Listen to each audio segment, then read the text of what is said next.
Situation before Nigeria explodes, Sultan warns. Stop asking us to be patient, Catholic Bishop tells Tinubu. I'll take that leading story once again. Northern leaders worried over state of the nation. Say insecurity, poverty plaguing our people. Arrest situation before Nigeria explodes, Sultan warns. Stop asking us to be patient, Catholic Bishop says Tinubu. That's the leading story on today's leadership newspaper. And of course, incidentally, that is also the leading story in some of the papers for review on this first segment of the show. First, let's continue with leadership's headline stories. Reps propose parliamentary system of government. Electricity subsidy rises from 1.6 trillion naira to 2.9 trillion naira. Experts list gains as Nigeria leads African solid minerals body. Wike places 20 million naira bounty on two kidnapped kingpins. And of course, the story gracing the cover today, leadership is leadership's own picture. We have the Vice Chairman Leadership Group, Michael Kwe, representing Leadership Oil and Gas Local Content Champion of the Year Award nomination letter to the MD CEO Areda Holdings, Vite Falade, while Executive Director Leadership Group Abraham Ndazaya looks on in Lagos yesterday. Congratulations to him once again. And of course, on the business bus, we have hardship, vulnerable Nigerians to get grains free of charge for our government.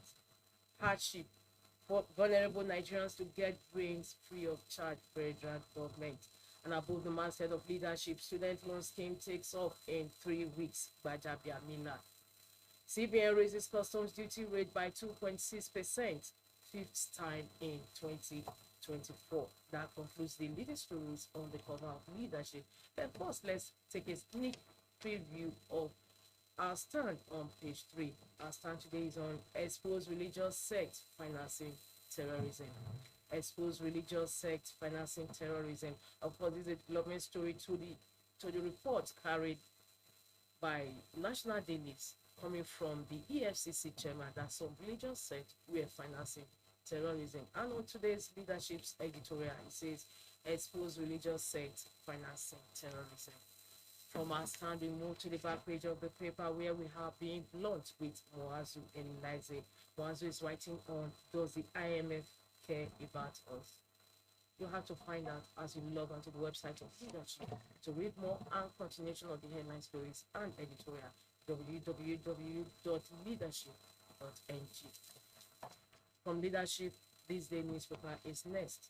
This day's leading story says Sultan of Sokoto, Nigeria sitting on keg of gunpowder, says youth unemployment poses grave danger, laments nation's economic hardship, declares people deeply frustrated, hungry. I'll take that story once again. Sultan of Sokoto says Nigeria sitting on keg of gunpowder, says youth unemployment poses new danger, lament nation's economic hardship, declares people deeply frustrated, hungry. And the story continues on page 9 of leadership. Beneath that, we have Tinubu students loan scheme to become operational in 2 weeks. The story runs on page 5 of this day. Above that, we have Sanwo-Olu to UK, consider Lagos destination of choice for investments. Governor distributes 750 million naira trader money to 15,000 beneficiaries. Says initiative will stimulate economic activities in food markets. We will work with Nigeria to reduce barriers to trade, says Badenoch. I'll take that business story once again. Sanwo-Olu to UK, consider Lagos destination of choice for investments. Governor distributes 750 million naira trader money to 15,000 beneficiaries. Says initiative will stimulate economic activities in food markets. We will work with Nigeria to reduce barriers to trade, says Badenoch. Federal government's tripartite committee on minimum wage to hold next meeting on Monday. And above the masthead of this day, Bayelsa to immortalize Wigwe as Adeboye, Sanwo-Olu, Adeola, Adelusi, Adeluyi visit deceased parents. Zimbabwe billionaires strive Masiwa, mourn late Access Holdings boss. U.S. agency releases photos of helicopter crash. And of course, Dangote Refinery exports first cargo of 65,000 metric tons of low sulfur fuel oil. The story continues on page 34 of this day. Congratulations to Dangote. At last, the refineries refining 65,000 metric tons of low sulfur fuel oil. From this day, Daily Sun is next, and Daily Sun's leading story says Northern monarchs fear mass revolt. Says Nigeria sitting on gunpowder. Things getting to a point they can no longer pacify people. Northern monarchs fear mass revolt. Say Nigeria sitting on gunpowder. Things getting to point they can no longer pacify people. That's the leading story on Daily Sun, and of course also the same leading story on the papers before it. Diri begins second term, restates commitment to progress in Bayelsa. VP Shettima Jonathan, Liberia VP governors attend inauguration. $3,000 extortion. Police dismiss inspector, recommend to ASPs for sack. Tinubu to attend 37th AU summit in Addis Ababa. Food prices. Federal government releases 42,000 tons of grains. Tinubu orders Women Affairs Ministry to restructure World Bank loans, other grants. And for the second leading story on Daily Sun says, Rest proposed return to parliamentary government. Rest proposed return to parliamentary government. And of course, the news on the strip says, don't hinder immigrating nurses. Obi urges NMCN, that is Nurses and Midwifery Council of Nigeria. Don't hinder immigrating nurses. Obi urges Nurses and Midwifery Council of Nigeria. And the last story says FCT Wike places 20 million naira bounty on 3 wanted kidnappers. For more, log on to the website of Daily Sun, www.sunnynewsonline.com. From Daily Sun, we move over to The Punch. The Punch newspaper says Tinubu governors meet over food prices as Emirs MBA lament hardship. Tinubu governors meet over food prices as Emirs NBA lament hardship. President governors meeting to provide solutions. Monarchs NBA lament economic crunch, insecurity. Federal government distributes free 42,000 metric tons of grains. Ogun governor rolls out over 5 billion naira intervention plans. Echo on ground as punchers intensify training for anniversary match. 7 suspected Abuja kidnappers, 79 others to face trial. NSCDC arrests 42 suspected bandits in FCT. And above the masthead, flying wigway, others in bad weather wrong. U.S. aviation lawyer. Flying wigway, others in bad weather wrong. U.S. aviation lawyer. Adeboye Sanwo-Olu Adeola Adelusi Adeluyi visit deceased parents. Federal government to borrow over 2 trillion naira via bonds, DMO. Of course, that concludes the headline stories on The Punch today, Thursday, February 15, 2024. From The Punch, we move to the last paper we have on our menu, and that is Vanguard newspaper. Vanguard's leading story says, bandits now rape our women, Zamfara indigene laments. Bandits now rape our women, Zamfara indigene laments. We are taking the right step to end it, says government spokesperson. We have sponsors, suspected bandits, tear security personnel. Wike places 20 million naira bounty on 3 wanted notorious kidnappers. Declared state of emergency on insecurity. NBA tells Tinubu. Says country under siege by bandits, kidnappers.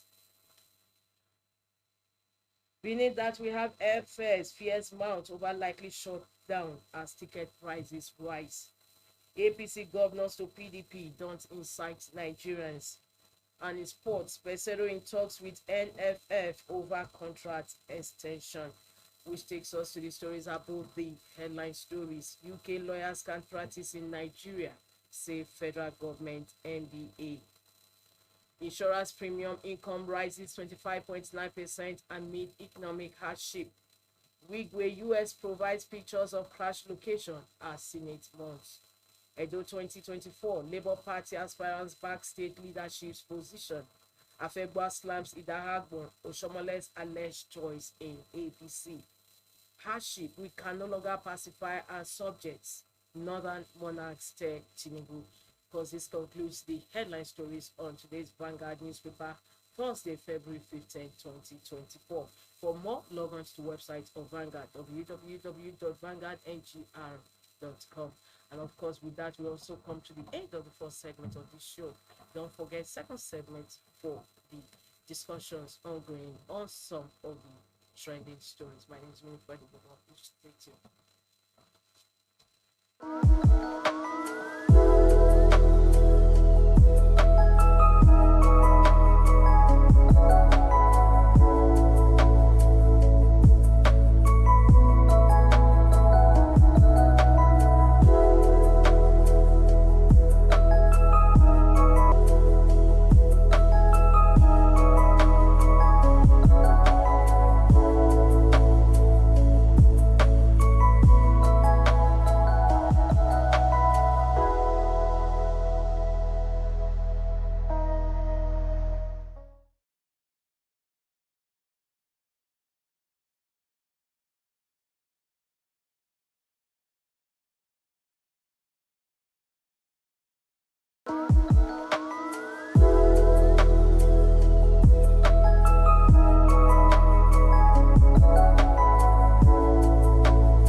Welcome back to the second segment of the show, Inside Nigeria, where we review and discuss front headline stories on some select newspapers.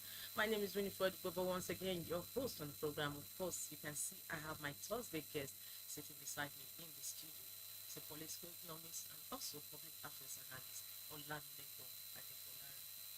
Thank you. Pleasure to have you. Thank you. Yeah, they said the roof is on fire, and of course, everybody says run, run, run, run, run. It's got to the point that northern elders, even religious fathers, are joining in the fray, chanting that things are not what they are supposed to be. And of course, the pressure is on the president. For instance, like what the today's leading story stories are saying, starting from leadership. Northern leaders worry over state of the nation, say insecurity, poverty plaguing our people. The same story in all the papers review this morning. What do you have to say? And of course, coupled with the fact that many pundits are saying that the northern leaders are coming at a time because the southerner is on the saddle of affairs, that compared to the previous administration where we have insecurity at its highest, the northern leaders did not say anything. How true is that? I think we won't rule out such statements from the pundits who are expressing such views, definitely because it's all about politics. Because in the past, we have seen whereby the same northern leaders kept quiet, not saying what is supposed at the right time. But for me, it's not allowed. I won't go that route of that political statement, which it has become, because I don't want to politicize in that way. But I want to look at it from the aspect of governance and development. In the past, we have state governors from this same northern leader aspect of the country.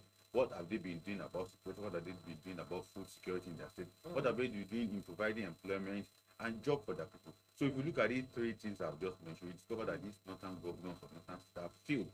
And the leaders on the respect of the traditional rulers coming out to make this kind of statement, what are they also been doing? Most of them enjoying largesse of the state in terms of the welfare that the local government, the state government provides for them every month and weekly basis. So for me, it has become a situation whereby these leaders have failed their people. Now pointing at prison figure for that group. Where the responsibility of some of those things is domiciled with the state governors, including traditional rulers.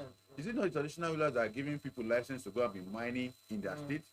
We are aware of that. Is it not the same traditional rulers that normally welcome all manner of people into their domain? So if they don't take recourse to look at what they have done to also cause this problem, they should not be pointing at prison figure at the federal government. But the other side of it, the politicization of it, I don't want to join issue with people. But on the issue of the development, we should encourage the governors at the state to ensure that they carry out development. A lot of them are collecting over 60 million as security votes. What are they doing with it? Unaccounted for. Most of them will declare gigantic investment summit. At the end of the day, it turned out to become jamboree at the end of the day. Most of them have the opportunity to even invest in their state to ensure that the IGL they are generating, they put into development infrastructure. they can't account for it. So for me, it's about governance and development. The aspect of politicizing it, I don't want to join issue with that. But we must tell them the truth that it is the failure of governance and development that resulted to hardship in their state and insecurity inclusive. Oh, thank you so much for that.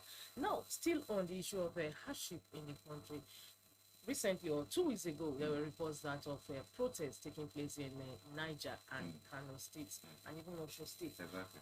Would you say these Nigerians are actually they've reached the limit of their endurance? It's very well they have reached that limit. They have even overpassed that limit. If you look at it critically.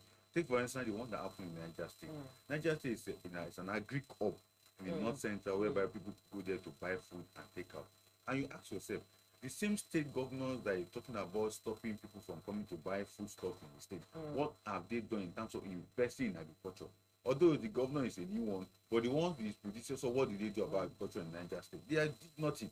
So the people are crying over food, cost of food price, and the rest of them. Then the same thing in Kano, and the same thing in Osun State. So for me, it's about governance and lack of developmental purpose on the part of people who are controlling or who are governors of those states.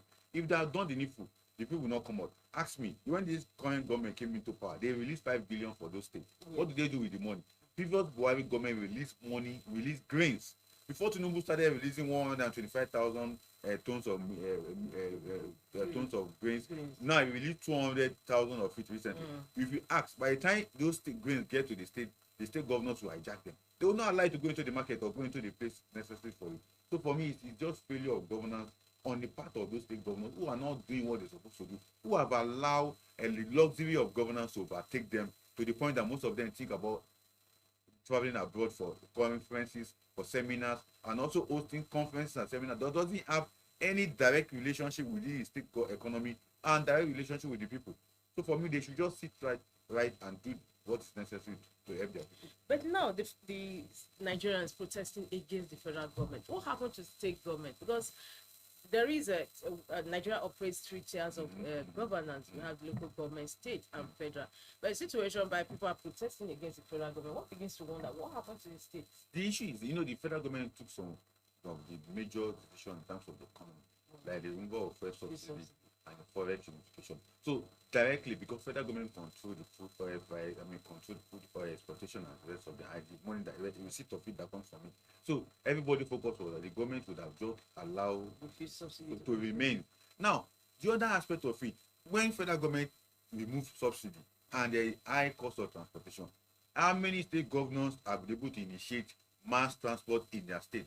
I know Edo State tried with the old buses that Oshomole bought during those days and the new one that Governor Basike bought. Apart from them, Edo State and also Lagos State, which other state can we see have a robust mass transportation system? None. Rather, they push out. And you know one other thing about at the state level is this. Why many people are even complaining about cost of transportation is the high rate whereby taxes are collected on transport owners in the state is higher. You get it? And that's why many people complain. Like the truck, the lorries, and the rest of them, the money that they state generate from it, and they are not using to do anything meaningful that the people can really see. So that's why they have to protest. And the protest will continue, although the finger is pointing at the federal government. But we know that the other 4th finger rests on the state governor to do something. If they have done something, for example, in Niger State now, whereby the state governors have come into the picture, because I never heard whether the governor Bago shared the bag of rice that Tinubu gave him. I never heard about it. And the rest state also, I don't ever heard about it. So what I'm trying to say is that they should do something that can be meaningfully directly impacting the life of them. Because federal government policy will not come directly to the people at the right area. That's the mistake most of us don't understand. When federal government released a policy that we are going to do a 1 billion naira policy, before that thing will touch ordinary man on the street or ordinary man in the village, it takes a very long time. Because in the value line chain of how that policy is coming down, as it's trickling down, somebody will cut it off. Somebody may stop it not to get to the rural area. And that's what normally happens. And most times when it happens like that, it is still the state governor that does that. Exactly, like the memo that emanated from the SGS of exactly about 1.8 billion. 1.8 billion. Reduce it to 1 billion. They now reduce to 1 billion. Then 500 million now. Yes, who wanted to collect the money? Exactly. It was the money to be shared by the state governors, the 37, including FCT, because they were thinking that money, when they bring the money, they are going to send their delegates, their hotel accommodation. Those are the things they infuse in the money. And they also included that they're going to have a geopolitical dialogue on that minimum wage. So those are the things they put together that make it look like what National Assembly normally do every year. Constitutional review, budgeting about 1 billion 1 naira billion for every year. such. So that's what they are also hoping to do with that money. Okay. Thank you so much. Still on the hardship prevailing economic fortunes or misfortunes prevailing in the country. Amidst this, the IMF, International Monetary Fund, is proposing to the government, federal government, to remove again subsidy on electricity. How wise is this decision? I think that is a very, very wrong prescription for the current situation that we have found ourselves. If you ask me, if federal government should go ahead, although federal government have tried it, just that they have found a resistance. Resistance, not that the people, most Nigerians don't even know there is subsidy on electricity. The resistance comes from the stakeholders in that sector, because they believe that federal government should stop or carry it out, it will affect some of them, their business. That's why they say no, because with that, we will not want to ask for accountability. Now that they have removed subsidy on electricity, how come we don't have light? How come we are having a grid collapsing? So question will be asked, and that's why the And as you stakeholders. say, electricity subsidy rises from 1.6 trillion to 2.9 trillion. You get it. By the time because what the government is doing, they are helping us to pay partly for the money we're supposed to pay. But the question we ask is, how much is the real worth of watt of electricity per hour? It's around 60 something naira per hour, but they have jacked it up close to 100 I naira. personally felt that then when I was paying, because right now I'm yet to get my meter, that I was paying so much that I had to go to NEPA office to complain. So with that now, if subsidy is removed, that means we are going to be paying triple for what we are paying right now. But the question, as I said earlier, that the stakeholders in that sector doesn't want Nigerians to know actually what is happening in that sector. That's why they are resisting government not to remove his hand from subsidy. Because once government remove his hand from subsidy, it will just be like the oil sector too. We all know that okay, this is what is happening. These are the people eating the money. These are the body stealing the money, but they don't want it to happen. But on the other hand, federal government have to think wisely about electricity in Nigeria. Or there's a law already in place that already make it, that make it so free for governors at the state level can also begin to generate. So they should take advantage of that. I think the president signed that bill into law last week. He signed that act into law. So he's now pushing for state governors to partner with investors to now invest in the electricity sector so that they can generate. Like Abuja now can begin to generate and just give Abuja consumers alone. National can do the same thing, Benue can do the same. I think that will help us so that all this noise about electricity subsidy removal, prescription for IMF will not be coming, because all those prescriptions is to further damage the economy beyond what we have currently. Thank you so much. Now, still on hardship and insecurity in the country, because the papers are watching the reports this morning. Vanguard says bandits now rape our women. Zamfara indigene lament. And of course, this against the backdrop of what happened yesterday or 2 days ago, where Senate gave vote of confidence to security chiefs. Yet Nigeria is not safe. What do you want to say? I think these are not something that just happened today. The bandit, one of their modus operandi, after from connecting. I'm sorry, before you even talk, don't forget that the same Senate, or though not the Senate, the other previous Senate gave the same vote of confidence to Buratai when he was chief of army staff and the other service chiefs. Yet Nigeria was not secured. It is because, if you look at it from that angle, it is because we still have conflict entrepreneurs within the corridor of our country who are still benefiting from what is happening. Somebody have said it before, if government want to end insecurity in Nigeria, it will take them 72 hours. And all the sponsor, all the actors in that particular angle, they will be taken out.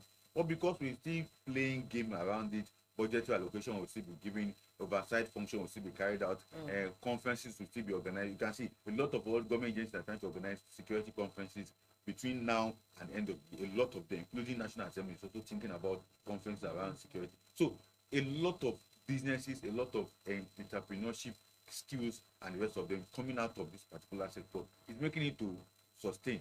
And apart from that, external factor is also playing game on it. So that's why I see that it's something that we don't. But for me, it is we ourselves thinking too on how to end it. If we wait for external factors to come and help us, it will never go. Rather, we should think through it and see how we can end insecurity in Nigeria by ensuring that we have been providing enough.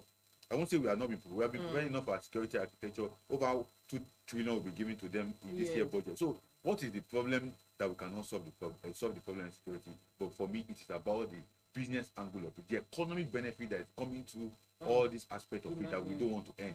Like in the instance, someone said one of the reasons why we cannot end kidnapping, because NCC is not, security agencies are not collaborating with NCC. Then NCC will say, oh, no, network provider are not collaborating with it. Why? Because when they get those phone numbers of those people that have been used to call to collect ransom, how come they cannot track them? Exactly.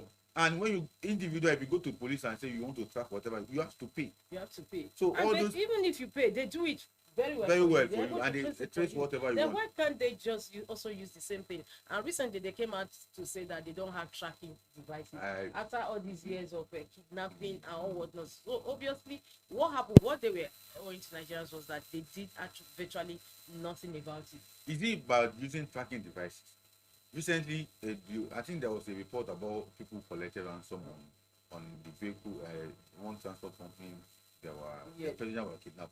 Now they collected the ransom. They released the people. The person who negotiated and the person who brought the people that were kidnapped. What did he do with the person? Okay. I don't know whether you understand. The person who brought those people who were released from where they were released was not the other side of the party that was negotiated. It was on the side of the people, the kidnappers. So now the person that negotiated for the people kidnapped met the person that was negotiated for, and they released, and the other one went to, and he went to. What happened to that person? It can't be picked. I don't know whether these are the things that we're supposed to be thinking. These are the issues that are just plaguing our country, because somebody once said that if the securities were ready to deal with insecurity in the country, they will do that. Exactly. Now, talking about insecurity, many people are also canvassing for state policing. Is state policing the way to go? Although it will help, but the fear around politicizing state police is where we have challenges. How will a governor manage state police? State police give enough. Take for instance, the people have been complaining about Imo State under office of the current governor, and how he manipulated even federal government police. So now if we now ask the state police in his hand, what will now happen?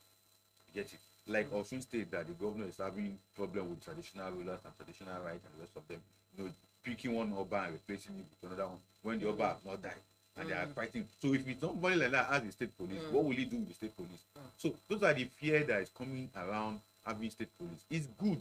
For me, it has its own benefit, but the fear of the usage of the state police by the governor or by the executive of the state against the people or against supposedly opposition in the state, that is where the fear is coming from. You get it? So we just have to think through. But somebody also argued that the federal police, or whatever it's called, is also under the purview of the president. And has the president used the federal police for his own selfish? Why federal government or the president have not used it to his own selfish? There is a clamor that will come against the president if you want to use. And there are check and balances within the federal structure. When you want to use, you can take the federal government to court if the police misbehave anyhow. But will you take a governor to state court when his police misbehave anyhow? The governor will appoint a judge who will also bring the DPR, the Department of Prosecutor, to come out to the court. And the same governor that control all the local government chairmen. So by the time someone like me protest against Sanwo-Olu of Lagos and take him to the state court, and Sanwo-Olu has the police, he will chase me out of the state. That's what will happen. So that's the fear about. But when it comes to federal government, everybody will bring the machinery against the federal government, and they check and balances more at federal government than at the state government. Look at the budget allocation that all the state governors are signing to London. By the end of 2024, nobody can question the governor how much you spend on whatever that you have spent. Just 2 days back, the governor of Nasarawa State, because I reside in Nasarawa State, was sharing palliative for people and he was giving people money. And I questioned and I wrote something on their wall, and I said, I've interviewed about a few people in Karo local government. These are even indigenous of Nasarawa State. They say they have never received anything 5,000, but they are claiming that the 13 local government money have been shared. And these are people who reside in the rural area in Nasarawa State that you claim they are giving money to. So as I threw that into them, nobody answered me. But if they want to take me off, they can even use the state machinery to say, okay, who is this person? Get it? So if the state governor now have police at their disposal, it means that they can do and undo, and that is where the fear is. Thank you so much, Olamileko. Now, there's another story coming in from the National Assembly that reps are proposing parliamentary system of government. How true is this? This is a report on leadership's cover story today. What's your take on that? How serious are they? And what would I say? I think it's going to meet a brick wall in the sense that a lot of them will not favor it, especially with what, if you understand how National Assembly work, particularly people who may feel that a parliamentary system, just like what we said before we came on air, that restructuring bill. So the people sponsoring that bill are already looking at 1960 before 1960 and 1963 period, where we have parliamentary system, just a singular house. So the question will now come: okay, if you have a singular house now, which is the parliamentary system, does it mean that we're going to have a singular chamber at the federal level? But that's what will happen at the end of it.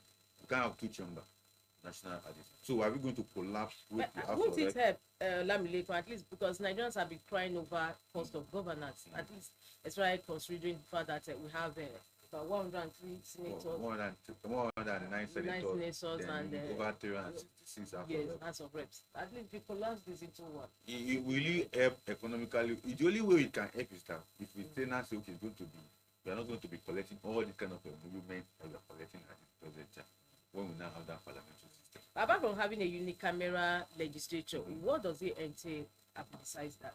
What it entails is that we're going to have a uniform house whereby we're not going to be having dichotomy in the sense of the kind of laws that become. We'll not be having duplication of function because as we have it today, the House of Reps have committee in the same line the way Senate also have committee. Yes. Then this one is carrying out oversight on the same thing that this one is carrying oversight. So there's going to be what we unicameral system. This dichotomy will not be there, and there will be a uniformation in terms of information that is coming out.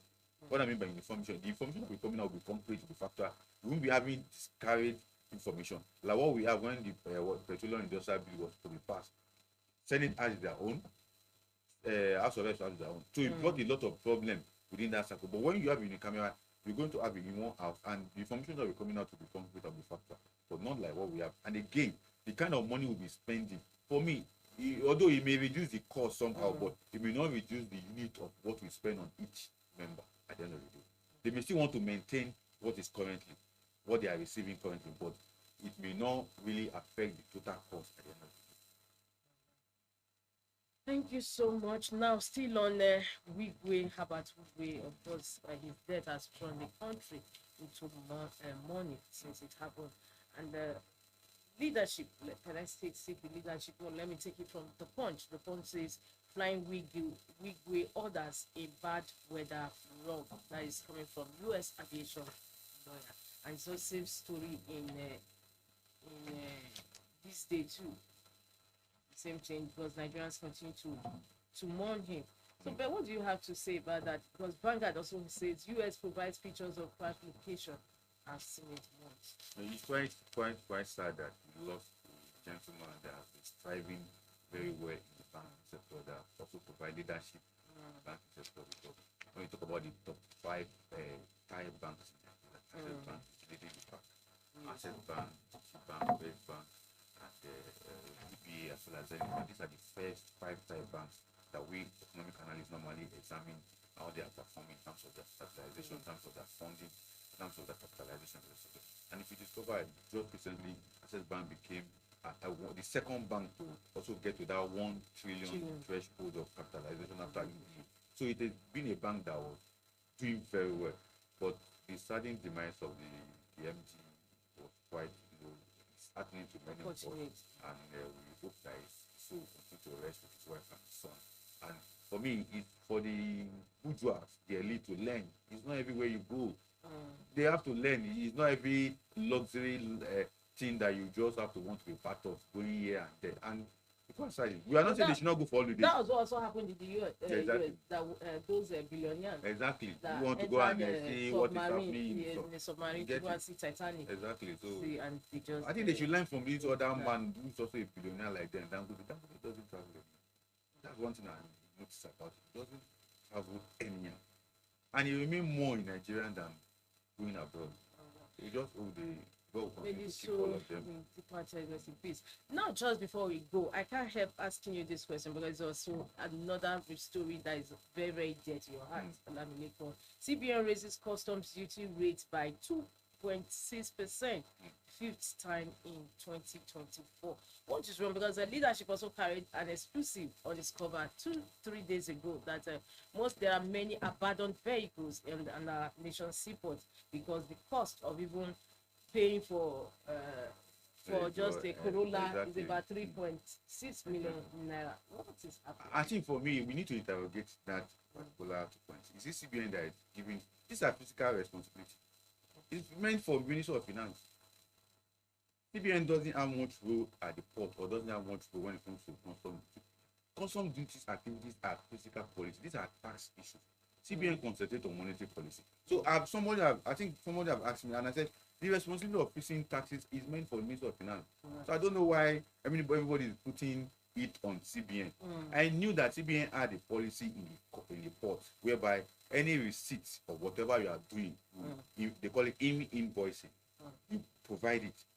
Maybe it is that charge that people are now considered as custom duty, because I know that strictly CBN doesn't have any role in fixing taxes for customs. But customs also has his target. Exactly. Increase. And I knew where this where this thing is coming from is because when you look at the role of custom now, when they talk about what they are charging, somebody have said it on a sister station. I was like, no, CBN doesn't have anything to do with this thing. That if you are an importer and they told you that CBN has raised a particular something up, it is not CBN. It is as a result of our fiscal responsibility law. And when this money comes, it goes to the CBN. That is just it. But we just need to interrogate it more. I think the CBN too have to come out on it. They said the 5th time or thereabout. Yes, 5th time. So CBN need to come out and clarify whether they are the one giving custom what to collect now at the port or not. Well, thank you so much. It's always a pleasure to have you on the program. Thank you. Adefolari. Well, we also had the pleasure of having the company Adefolari Olamileko, a political economist and also public affairs analyst. Of course, this is where we end today's show this time. Tomorrow is another date. My name is Winifred Ubebo. I look forward to seeing you, having you on the program tomorrow. Take care. Thank you for watching. For sponsorship Thank you for and that. advert placements, please contact 080 3688 6158. Last word.